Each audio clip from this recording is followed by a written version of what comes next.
When we have a large image data set that we've brought into Arc for further processing or analysis, it's often best to clip it down to a smaller region subset so that any further processing will be done a lot faster.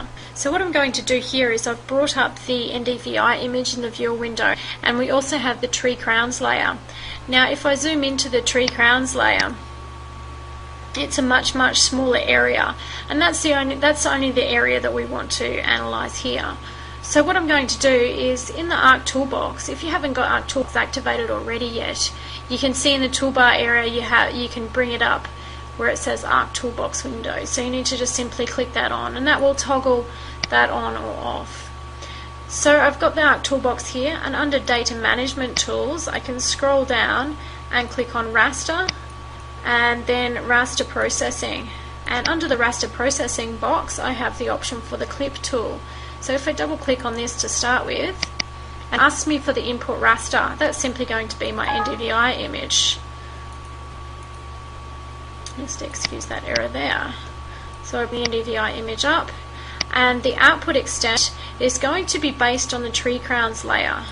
Okay, so if I just click on that there, what happens then is the coordinates that have been given for the upper left and lower right corners are automatically filled in based on the layer that I've asked it to clip to.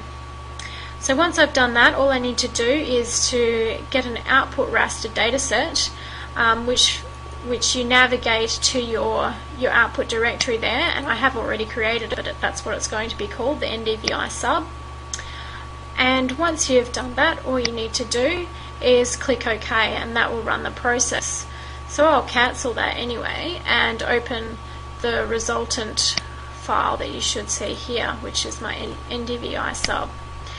Now what you see immediately is that I've just cut out this area, and you'll see that the colours are quite different. Now this doesn't mean to say that the pixel values are different in any of your images. As it's cut down, it should not have changed any pixel values, but it's just displaying it differently because the statistics are different because of the image. It's been chopped down. You can see the low and high values in this particular area are now ranging from a value of 0.18 to 0.7, and I'm getting that through looking at the table of contents there, as opposed to the full range of the NDVI. Now if you weren't certain and you wanted to check any of those pixels, you can actually look at getting the the layer information up, or the inquire button, which has just gone off screen here, but if I just click on the identify tool there, it will allow me to click in any pixel and bring up information from all the layers you like. So if I bring up the visible layers there and click on any pixel, you should be able to see that the pixel value for both your subset or your clipped image is identical to that of the original image.